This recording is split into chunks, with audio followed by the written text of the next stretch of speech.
Alex.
Bueno, nuevamente buenos días.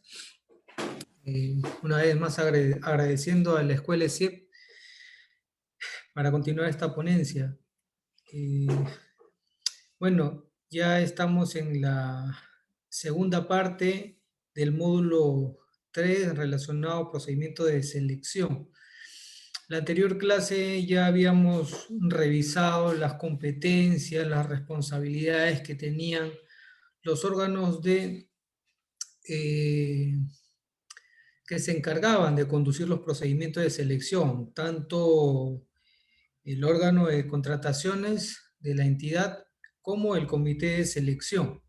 Ambos tienen sus respectivas competencias, ambos tienen algunos procedimientos de selección a su cargo y lo conducen de acuerdo a esas funciones que la misma norma les asigna.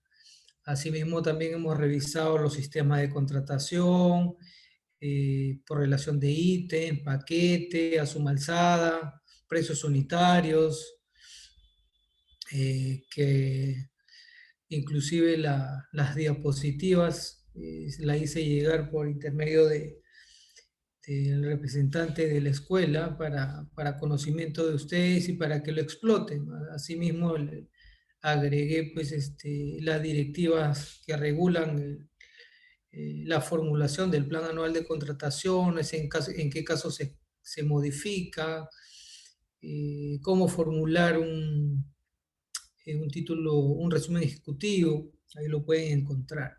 Entonces ya en esta parte vamos a introducirnos a la parte de la conducción propiamente dicha de estos órganos, tanto del órgano de contrataciones como el comité de selección.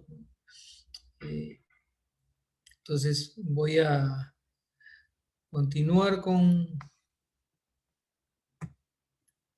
el proceso. Bueno, a manera general y de manera de recordar, y digamos, estas son las etapas de la fase de los actos preparatorios, ¿no? Para recordar, toda entidad tiene un área usuaria, la misma que genera el requerimiento de sus bienes, servicios o en caso de obras, para que luego el órgano encargado de las contrataciones haga su estudio de posibilidades en el mercado, donde se hacen las indagaciones, se realizan, se determina el valor estimado, el valor referencial, y una vez que se determina este valor estimado, valor referencial y el objeto de la contratación, que puede ser bienes, servicios u obras, se establece o se identifica el tipo de procedimiento de selección a convocar. Luego solicita el órgano de contrataciones la disponibilidad presupuestal para poder convocar el procedimiento. Continúa con la expedición o la formulación del expediente de contratación, donde acá se incluyen una serie de documentos que tienen que estar incluidos obligatoriamente para que el comité pueda iniciar sus trabajos, ¿no? Aquí se establece la determinación del tipo del proceso, la modalidad, la numeración del proceso, el nombre del proceso. Asimismo va la solicitud de aprobación y la aprobación del expediente. Este expediente de contratación debe ser aprobado por el funcionario al quien se le haya delegado esta facultad o puede aprobarlo el mismo titular de la entidad. Asimismo, el comité de selección o el órgano encargado de las contrataciones recibe este expediente de contratación para que se instalen, para que se reúnan y empiecen a conducir este procedimiento con los titulares del comité o en caso de ausencia por los suplentes. Este comité de selección va a realizar la aprobación de las bases, que prácticamente van a ser las reglas de juego del procedimiento de selección. Aquí es donde se van a contener todos los requisitos, los parámetros, los lineamientos que requiere la entidad. Entonces, hasta aquí prácticamente culmina los actos preparatorios. Aquí. Ahora pasamos a la siguiente fase, que es la fase de selección. Como ya habíamos visto en la norma de contrataciones, existen tres fases claramente diferenciadas. La fase de etapa preparatoria, la fase de selección y la fase de ejecución contractual. En estos momentos nos encontramos en la fase de selección, donde se va a seleccionar al proveedor a quien se le vaya a asignar o otorgar el otorgamiento de la buena pro, el mismo que nos va a ofrecer sus bienes, sus servicios, o si es un contratista para la ejecución de una obra. Es importante esta mica porque en ella se establecen los topes de cada procedimiento de selección. En esta columna de la izquierda podemos ver los tipos de procedimientos de selección que prevé la normativa de contratación. La licitación pública, concurso público, la adjudicación simplificada, la selección de consultores individuales, comparación de precios, subasta inversa electrónica y contratación directa.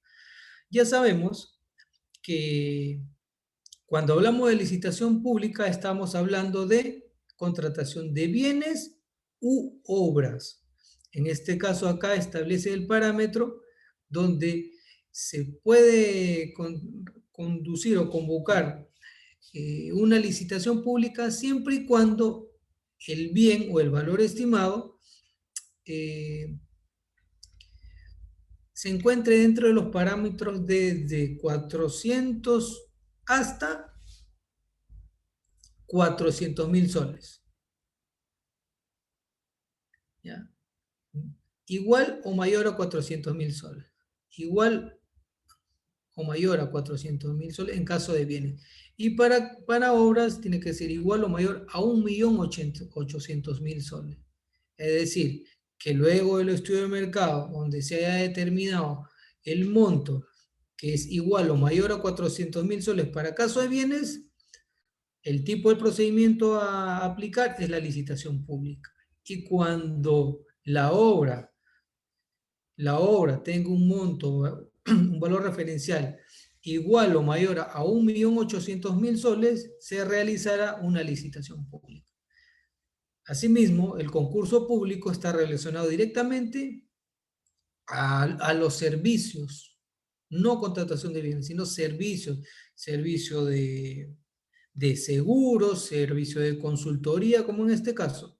Ya sabemos que cuando se va a ejecutar una obra, se tiene que contratar el servicio de supervisión de la obra. Y quien realiza esa función prácticamente es un ingeniero, un arquitecto, un experto en temas de supervisión de obra. Y en caso no cuente la entidad con presupuesto, se debe designar un inspector.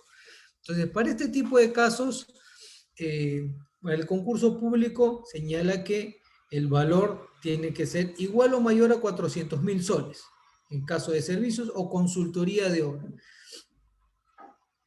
La adjudicación simplificada tiene un rango, un parámetro de 34.000 a 400.000 soles. Aquí se da en la adjudicación simplificada, sí se pueden contratar bienes, servicios y obras.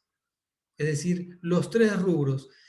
Puede contratar bienes desde 34.000 a 400.000 soles, si es que queremos comprar computadoras, bienes, enseres. En caso de consultoría o servicios, de 34.000 a 400.000 soles de la misma forma.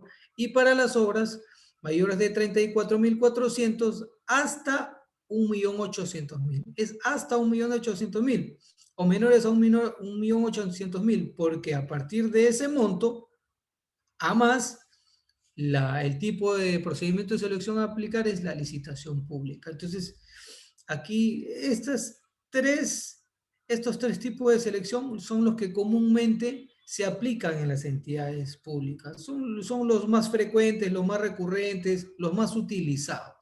En el caso de selección de consultores individuales, la verdad que se ve muy poco, no he tenido eh, muchos casos donde se contrata en selección de consultores individuales, pero básicamente están relacionados a la contratación de profesionales para que cumplan con presentar algún entregable, algún aspecto técnico cuando la entidad adolece de un profesional de esta naturaleza. De repente para que formule los planes, eh, el plan operativo institucional, el plan estratégico institucional. Entonces, a veces no hay funcionarios que tengan el expertise para formular ese tipo de documentación.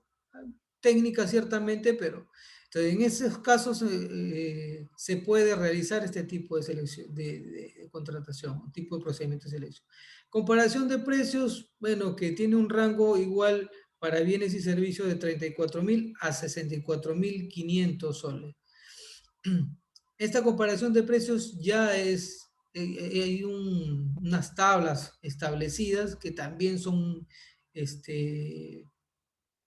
poco frecuentes. Algunas entidades sí lo aplican, pero esto sí merece mayor atención en otra clase. Igualmente la subasta inversa electrónica de 34.000 a partir de 34.400 soles para caso de bienes y para caso de servicios de la misma forma. Para la contratación directa, ciertamente más aplicada hoy en día, en estos tiempos de pandemia, también se aplican para bienes, servicios y obras, y cuyo parámetro es a partir de 34.400 soles para bienes, servicios y obras. Entonces, ya conocemos los topes, ya sabemos cuáles son los tipos de procedimiento de selección para que tengan conocimiento. Esto es importante que lo conozcan, este cuadro, porque ya sepan diferenciar, dependiendo a la cuantía o al monto, qué tipo de procedimiento de selección voy a aplicar, y si es un bien, licitación pública o adjudicación simplificada, si es un servicio o un concurso público, y dependiendo los rangos. Entonces, esta es una mica donde todos los órganos de contrataciones tienen religiosamente o se lo saben de memoria inclusive. Tanto es el origen del trabajo que ya se lo saben de memoria.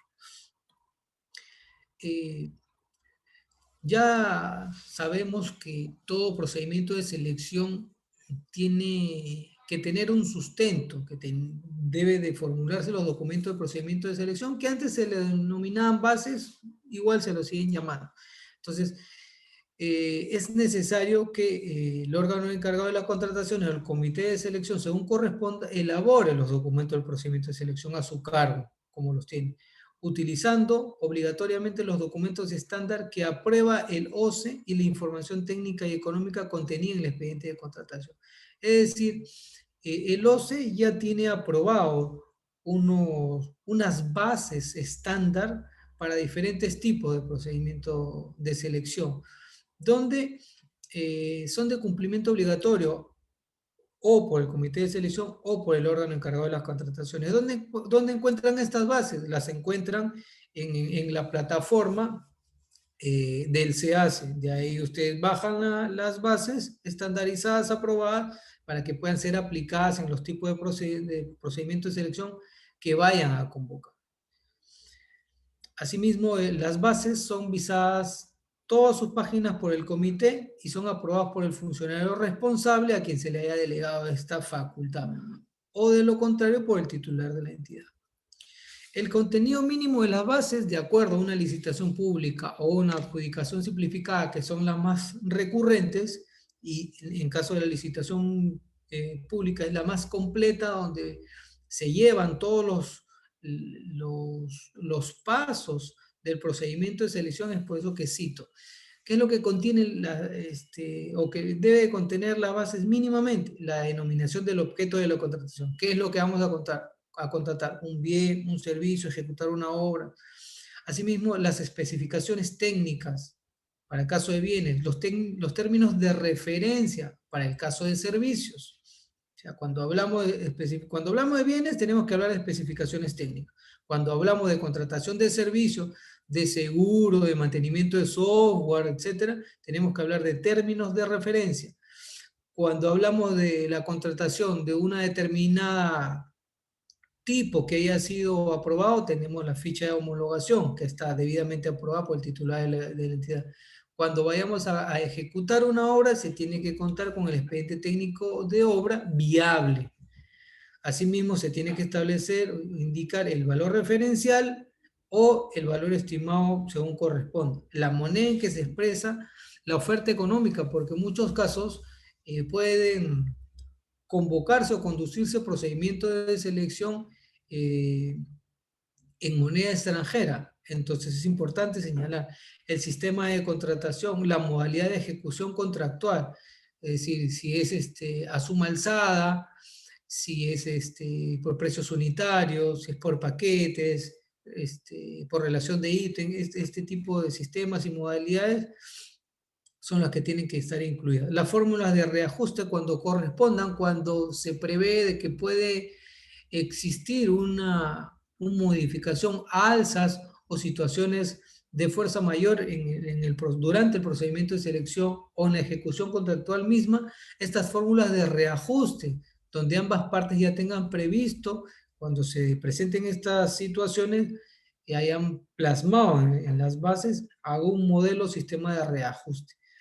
El costo de reproducción de las bases, los participantes o quienes decidan participar en el procedimiento de selección, tienen el derecho de poder solicitar la reproducción de las bases y se debe de constar en ellas el costo.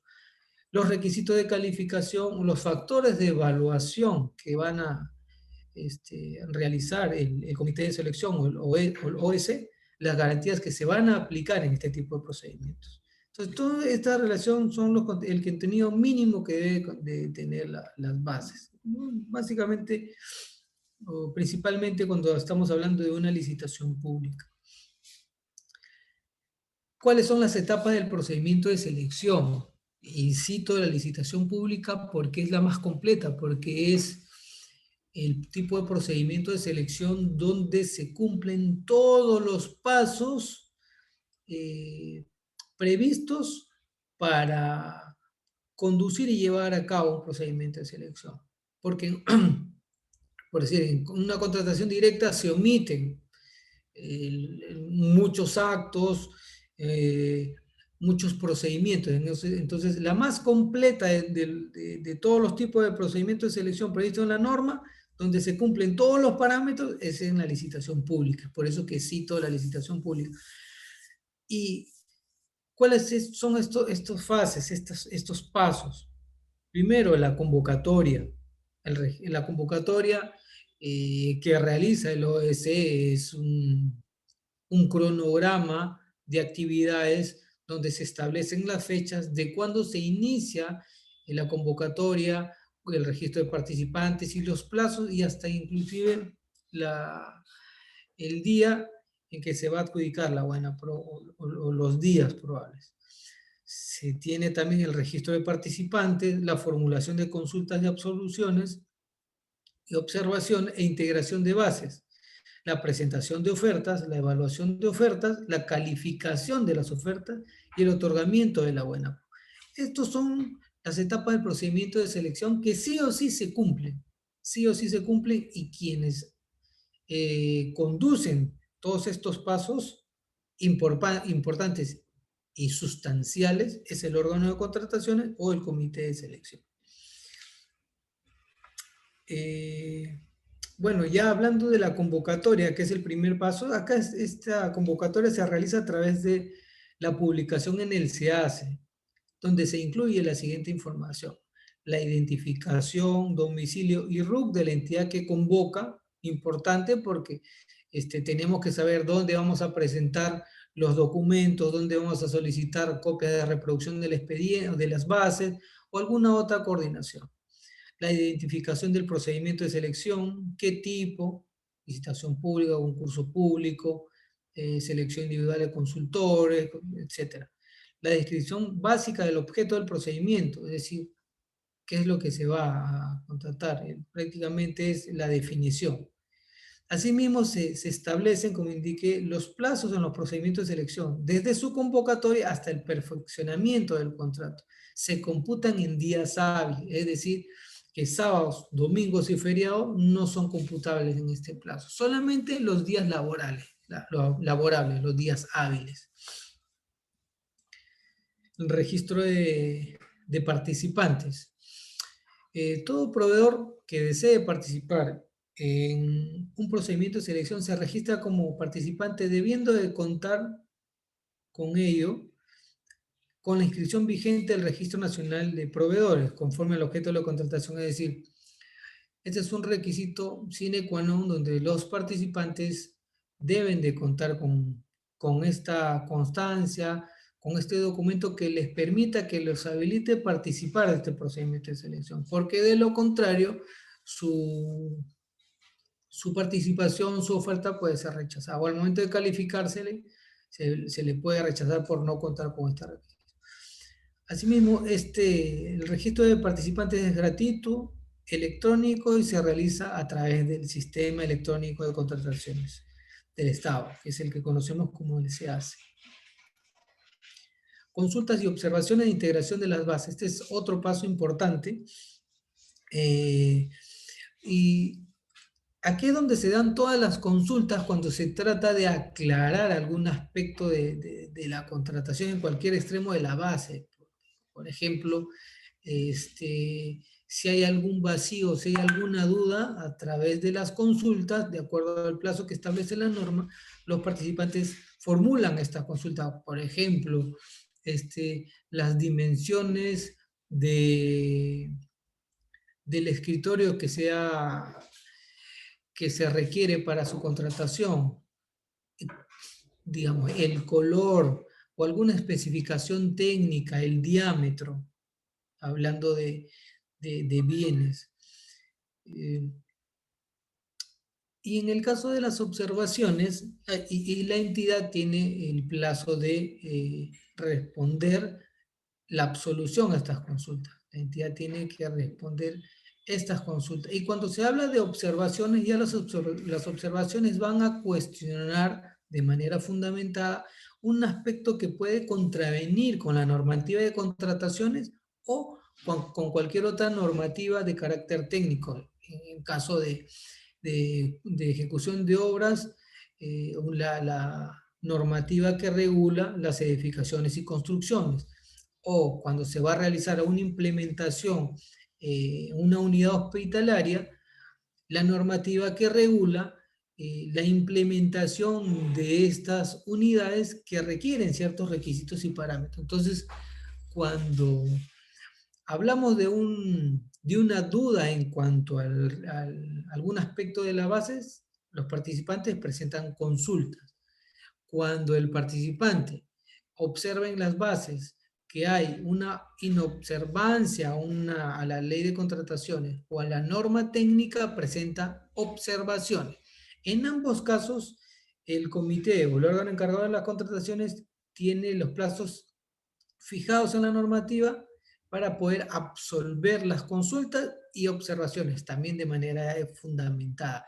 Esto hay que tener muy claro que tiene que registrarse en el SEACE y el responsable tiene que verificar que lo que está registrando sea consecuente con las consultas y observaciones, porque se han dado casos de que cuando se responden o se absuelven estas consultas y observaciones, al momento de registrar en el SEACE, no se registran la totalidad de las consultas o no se registran la totalidad de observaciones. O de repente hay un cambio en el orden. Primero en el formato que presentan, incluyen la absolución de observaciones y seguidamente la de consulta. Entonces hay una incongruencia que puede llamar a algún vicio o error. Entonces, cuando suceden ese tipo de cosas, ya hay un error de por sí en el registro. ¿Y qué es lo que hace el área de contrataciones? Ya en la práctica lo vemos, que tiene que retrotraer el procedimiento hasta la etapa en que se comete el vicio para poder corregir. Si es que ha habido un error, se tiene que retrotraer para volver a registrar.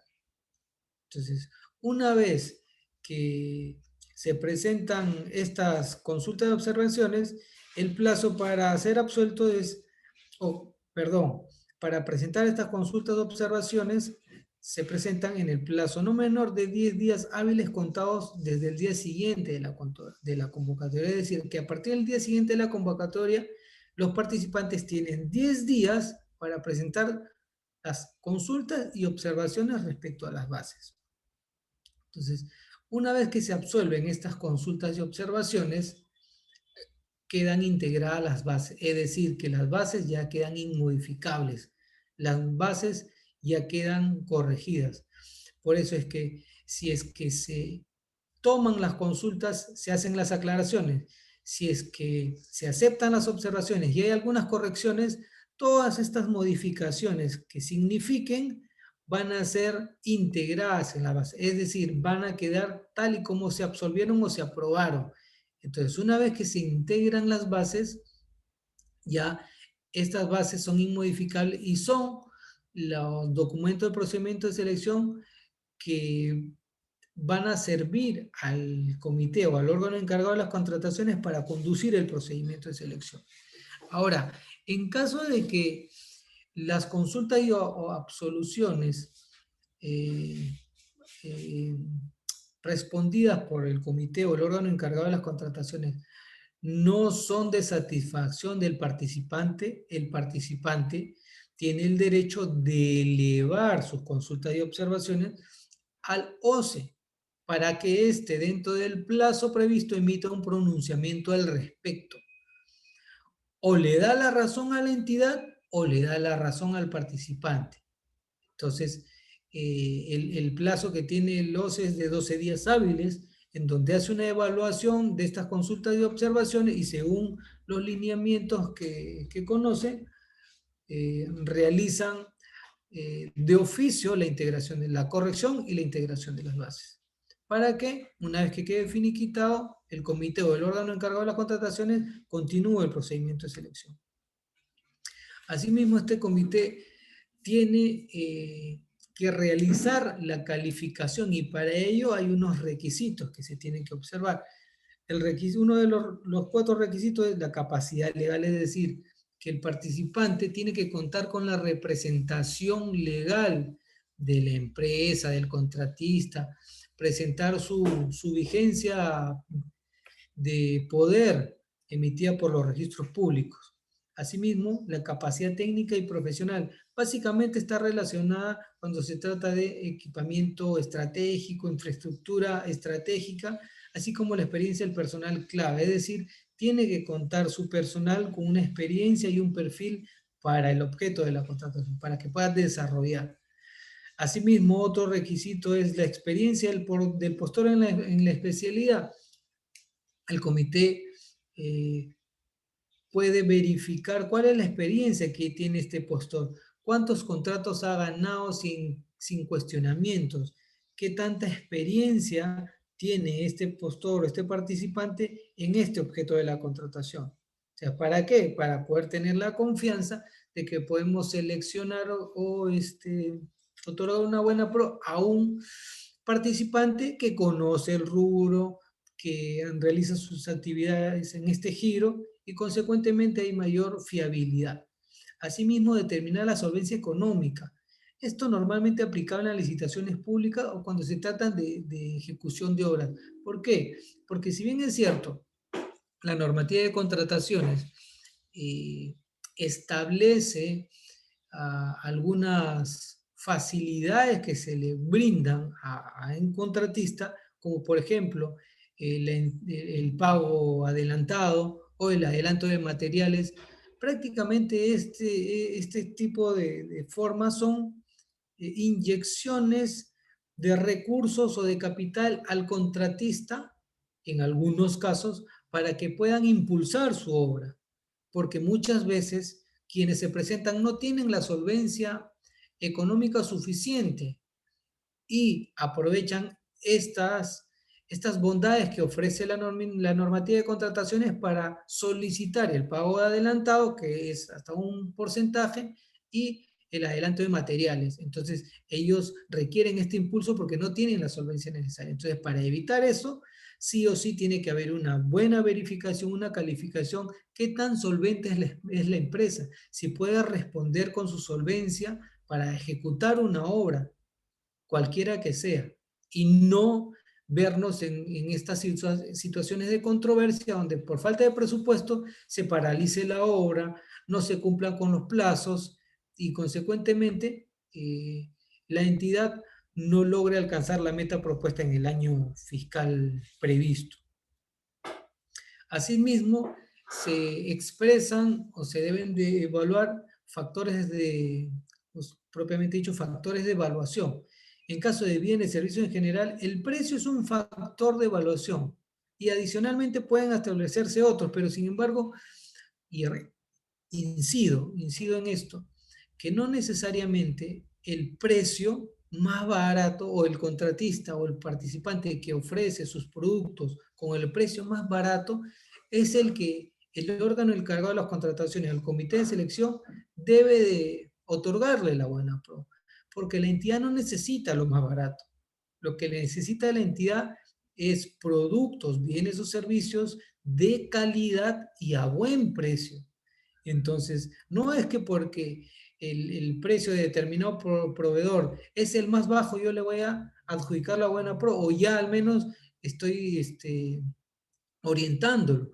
Si tiene el más bajo precio, es un buen factor de evaluación, pero además tiene que ir íntimamente ligado con la calidad del producto, porque de nada no va a servir comprar un bien barato, aparentemente donde se haga economía en cuestión del presupuesto, pero sin embargo al mes o a los 2 meses se va a romper, se va a malograr o no va a servir. Entonces eso no es lo que se quiere. El espíritu de la norma es que se compre un producto a buen precio, pero de buena calidad.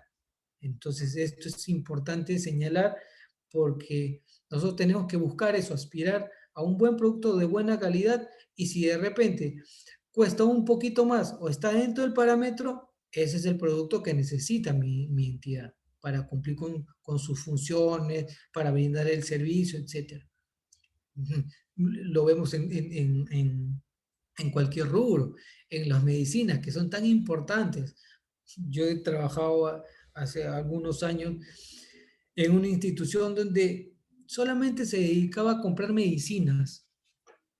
Y entonces uno cuando está en ese tipo de instituciones donde se dispensan estas medicinas, uno puede conocer de manera presencial, cuál es la urgencia, la necesidad, la importancia de la adquisición de estos medicamentos. Y ahí uno recién toma conciencia eh, qué tan importante es un buen medicamento de calidad, que si bien es cierto puede costar un poco más, pero mitiga los dolores, las aflicciones. O sea, uno no puede imaginar los estados de los pacientes, eh, todos esos dolores que le pueden o que pueden mantenerse por no entregarle un buen producto, una buena medicina.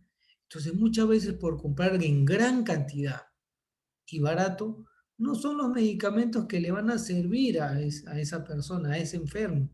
Entonces, ahí es donde vemos que no necesariamente el precio más bajo es el más eficiente o para la satisfacción, en este caso de los enfermos, de los pacientes, sino un producto un poco, digamos, un poco más caro o un poco subido en el precio, pero que sí va a ser de satisfacción del paciente, que sí va a mitigar su dolor, que sí lo va a tranquilizar, que sí lo va a calmar. Entonces, es por eso la importancia de este factor de evaluación. Asimismo, el plazo de entrega es otro factor de evaluación importante, porque de nada me sirve de que me puedan entregar los bienes que yo necesita a 6 meses.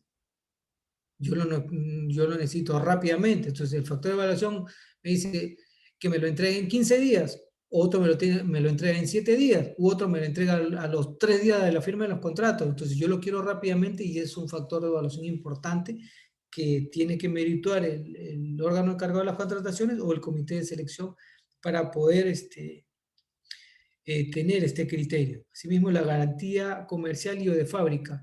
Cuando compramos equipos, por ejemplo, ahorita que estamos en la pandemia, equipos médicos, equipos de esa tecnología, donde necesariamente tenemos que contar con una garantía suficiente, porque de nada sirve de que lo compremos y en corto plazo se pueda malograr, puede estar inoperativo, quede en pan. Entonces sí, necesito saber cuánto tiempo de garantía comercial me ofrece la marca.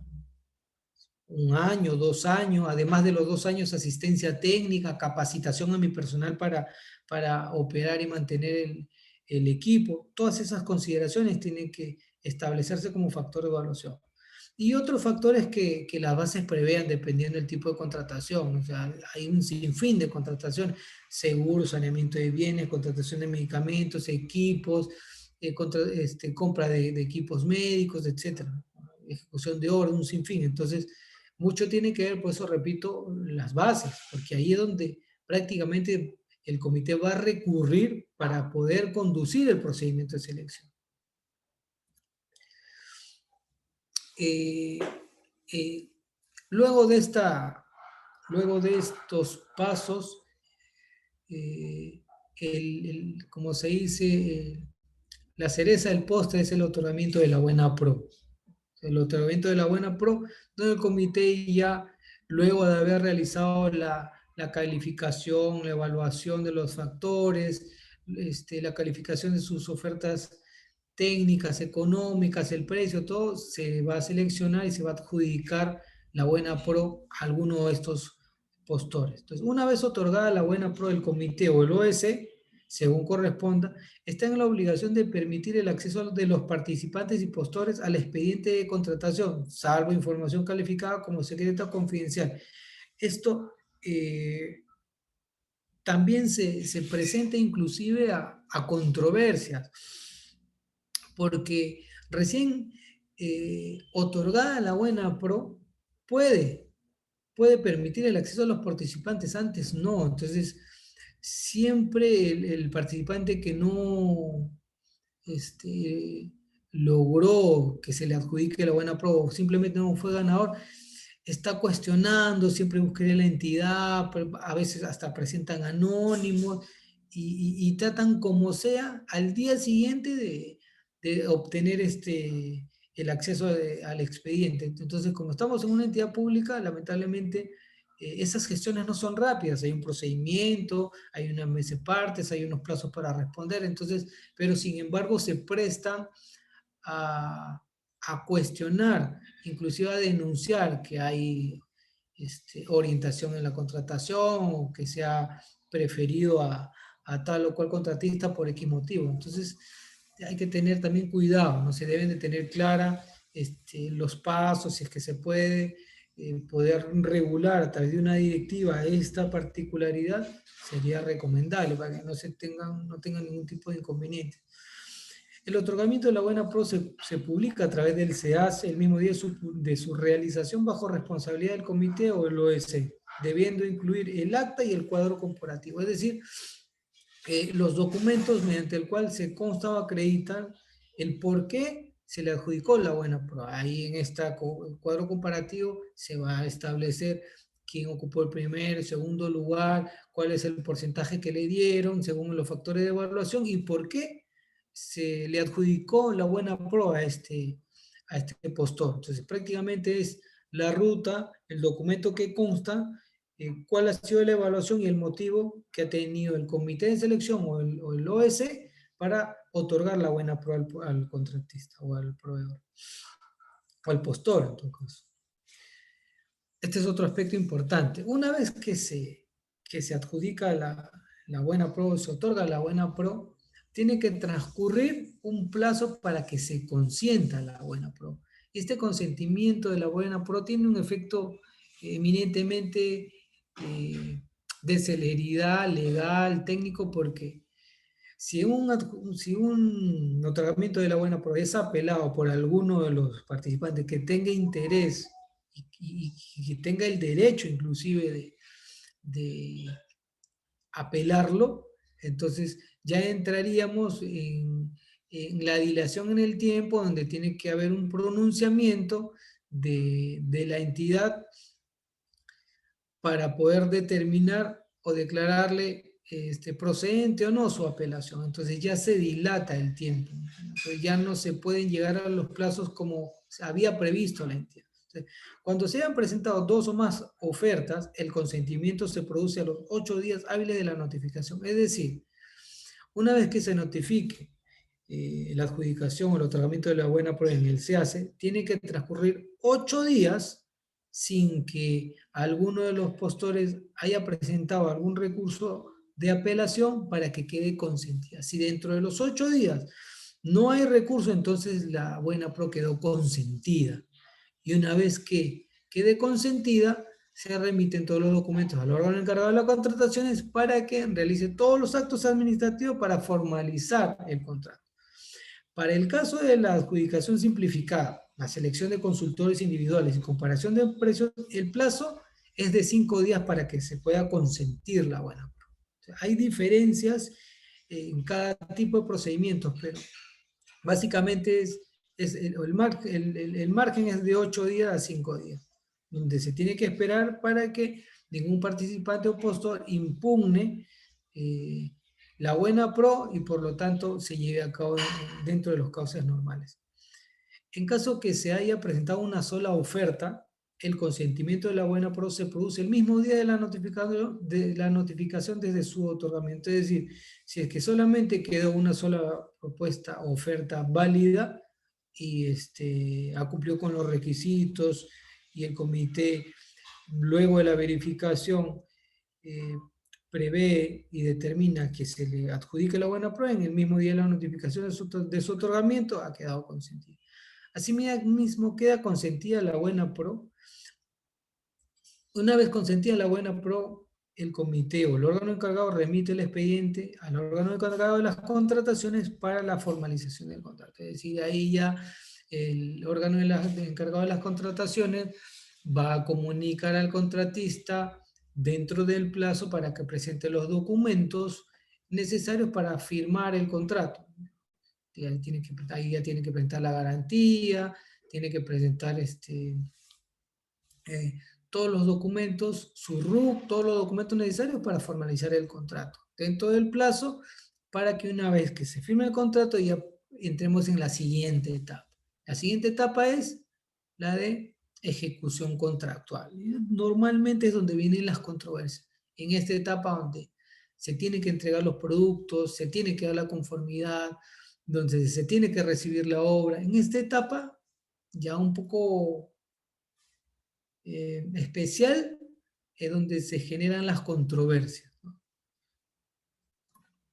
Ahora, también existe una situación que el comité puede declarar desierto el proceso. ¿Cuándo se dan estos casos?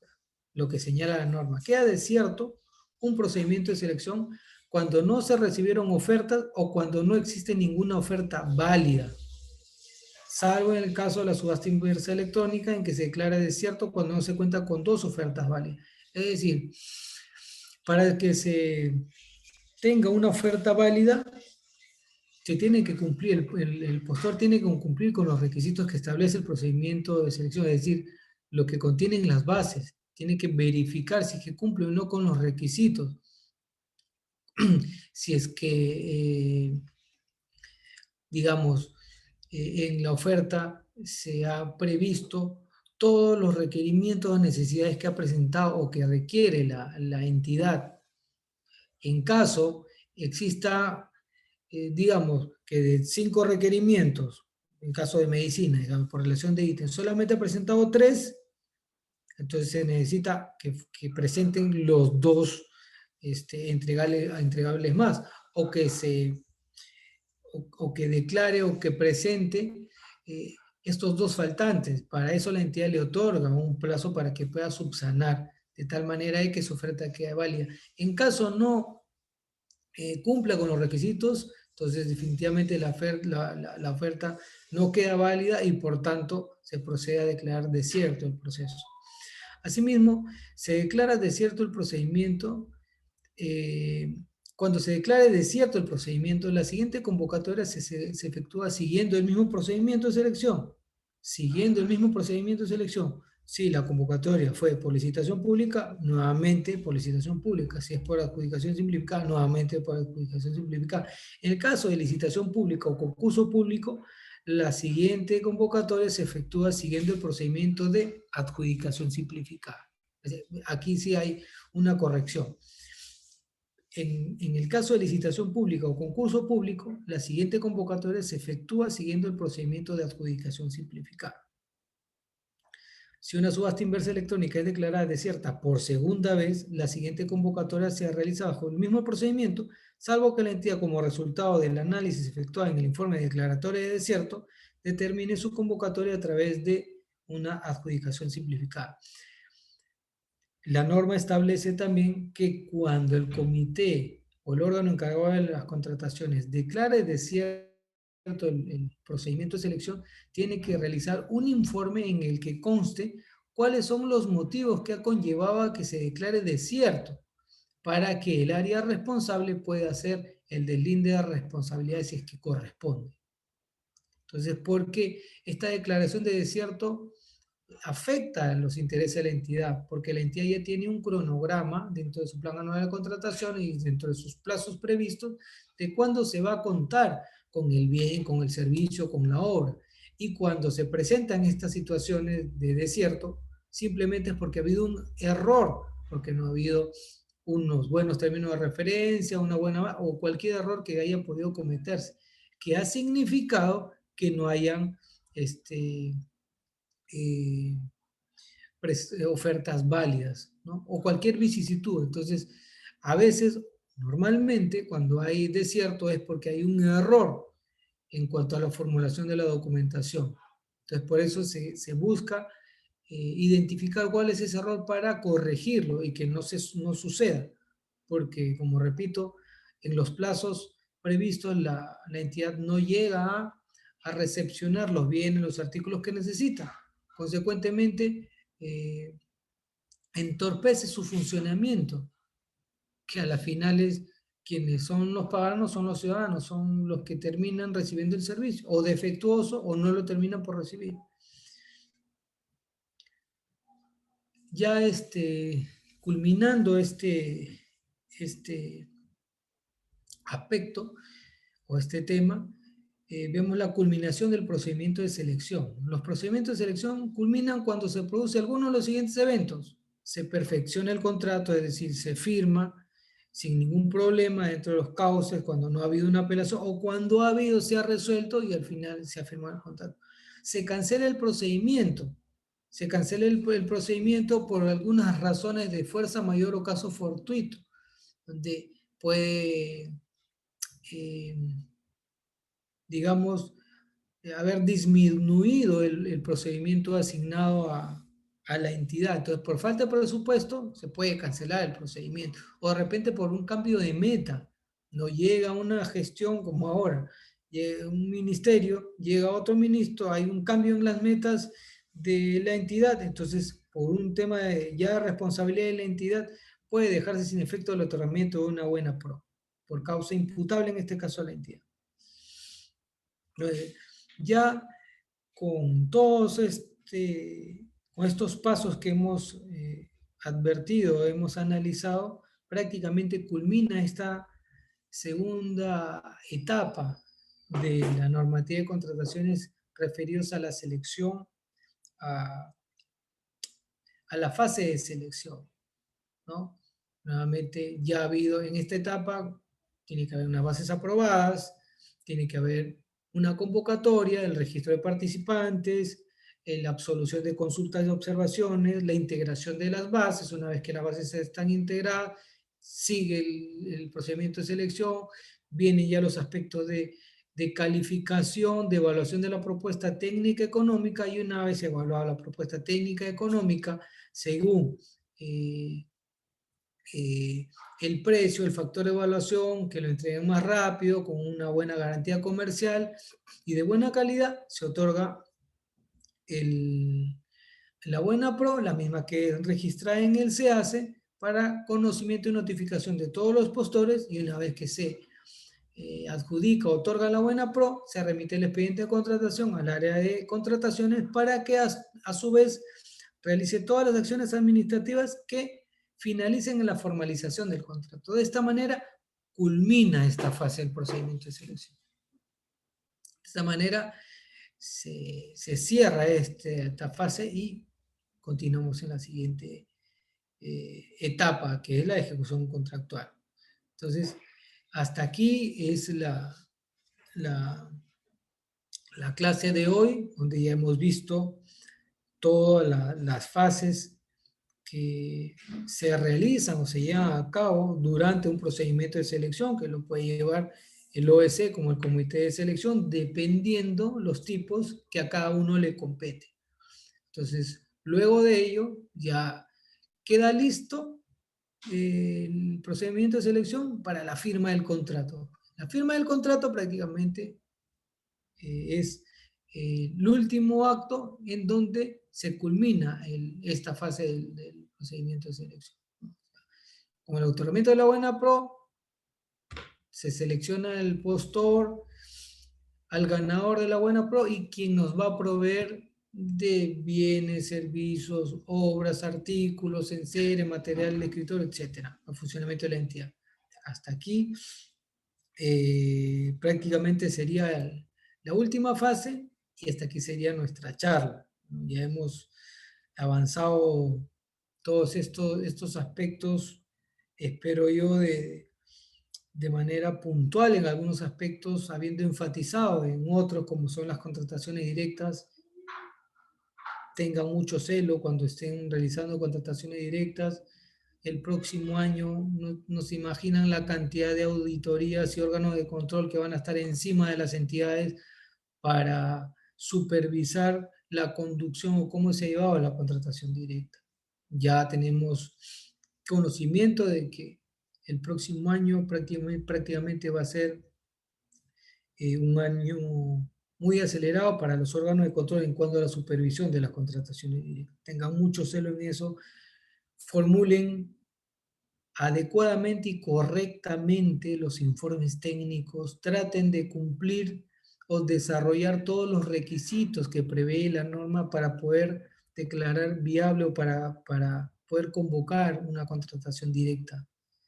Sean celosos en eso, vean la parte pertinente, en el artículo 100 y siguientes del reglamento de la ley de contrataciones, donde detalla todos los aspectos, lo que debe hacer y lo que no debe hacer. Ahí está comprendido todo, cuando va a ser una contratación, en este caso por emergencia sanitaria, por desabastecimiento, por secreto militar, etcétera. Ahí se encuentran todos los requisitos que el órgano encargado de contrataciones, al formular su informe técnico, tiene que desarrollar. Y esto ya es un lineamiento del OCE. Estos supuestos tienen que ser explicados, desarrollados, adecuadamente justificados. ¿Para qué? Para que mañana más tarde no tengan problemas ni cuestionamientos, ni estén siendo sujetos de procedimientos administrativos, ni mucho menos de denuncias penales por actos de corrupción. Entonces, Profesor, sí, ¿cómo está? Buenos días. y buenos días. Profesor, me presento, soy Janet Velarde, he escuchado su clase y me gustaría hacerle alguna pregunta, no sé si podré, justo ahorita que esté terminando su ponencia. Sí, claro. Tiene que ver con el tema de OCE, pero no tanto enfocado a lo que ha sido el motivo de su ponencia el día de hoy. Mire, yo trabajo para la administración pública y me interesa mucho, estoy abocándome ahorita al tema de contrataciones, de la certificación OCE, entonces más o menos por ahí va mi pregunta, ¿no? Una consulta, mire, para que una persona pueda pertenecer o formar parte del comité de las entidades públicas para desarrollar y buscar a los proveedores y dar la buena prueba a los proveedores que quieran contratar con el Estado, necesariamente tienen que tener esta famosa certificación OCE. ¿Y en qué consiste eso? Claro, o sea, el reglamento de la ley de contrataciones, bueno, ahora es el texto único ordenado, establece que todos los funcionarios y servidores públicos que intervengan en el procedimiento de contratación tienen que contar con la certificación del OCE para que no puedan alegar desconocimiento o ignorancia de la normativa especial cuando se halle algún vicio, algún error en alguna contratación. Entonces, por eso que el reglamento exige y dispone que todos los funcionarios y servidores públicos de todas las entidades que laboren o intervengan en las contrataciones tienen que estar certificados. Y más aún si es que participan del comité de selección, porque ellos son los que prácticamente van a otorgar la buena prueba al contratista, al postor, quien le va a proveer el bien, el servicio, o en el caso de una obra. Entonces, sí tienen que estar certificados, y más aún el jefe de contrataciones. Perfecto. Pero hablando así en blanco y negro, porque realmente no tengo en clara la figura, ¿en qué consiste la certificación? ¿Es un documento? ¿Es una capacitación? ¿Es La un documento institucional certificación, que le entregan a la institución o es por funcionario? Es un no, examen, ¿verdad? Que tiene que brindar exacto, el... exacto, es un examen que tienen que rendirlo en el OCE. Para eso hay unos niveles, hay unos exámenes para principiantes, hay otros para ya más expertos, con más conocimiento, hay niveles, pero sí o sí se tiene que rendir un examen, tiene que haber un costo de por medio, y en la fecha programada rindes el examen, lo apruebas y el OCE te va a emitir un certificado que has aprobado el examen y cuentas con la certificación. Con esa certificación tú ya cuentas con el respaldo suficiente para poder trabajar y laborar tranquilamente en el órgano encargado de las contrataciones. Ah, ya, ok, profesor. Si no cuentas con esa certificación, no podrías laborar en esas áreas, o peor Claro, aún, no formar parte del comité de selección. así es. Pero quien asume además esa responsabilidad es el titular de la entidad o a quien se le haya delegado la responsabilidad de designar al personal. ¿Por qué? Porque la entidad no puede estar ajena del conocimiento de la norma de contratación. Entonces, Ok, el titular de la entidad o el funcionario a quien se le haya delegado esta facultad sabe de que todas las personas o funcionarios que laboran tienen que estar certificados, tienen que tener conocimiento en la normativa de contrataciones, porque es una normativa especial, compleja, técnica. Entonces, sí requiere capacitar a su personal. Es decir, en este caso, de repente tú te estás capacitando por tu voluntad propia, como yo en alguna oportunidad también lo hice. Entonces, pero es responsabilidad de la entidad capacitar a su personal que labora, porque cuando venga un órgano de control, detecte o haya un vicio de cualquier motivo, al primero que van a llamar o requerir va a ser el titular de la entidad o el funcionario responsable, porque ha designado a determinado personal laborar en un área si es que no cuenta con el perfil o con el certificado que lo habilite para ejercer funciones en esa dependencia. Ya. Ok, profesor, muy amable. Gracias. Ok, de nada.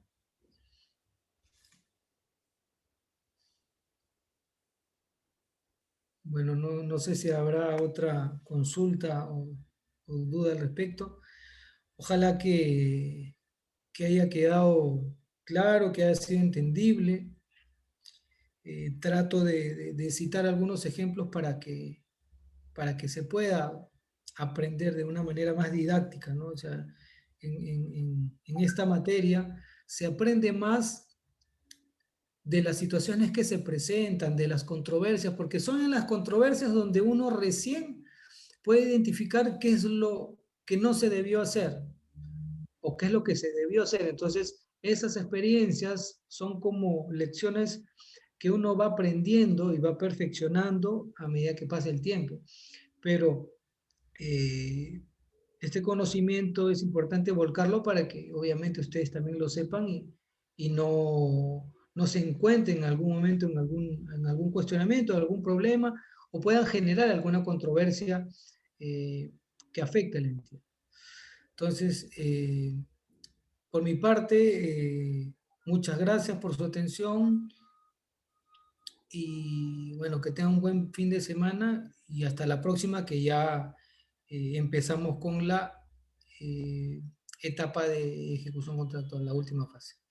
Muchas gracias y gracias a la Escuela de CIEC, al doctor Alex por su cooperación y que tengan buen fin de semana. Muchas gracias con todos.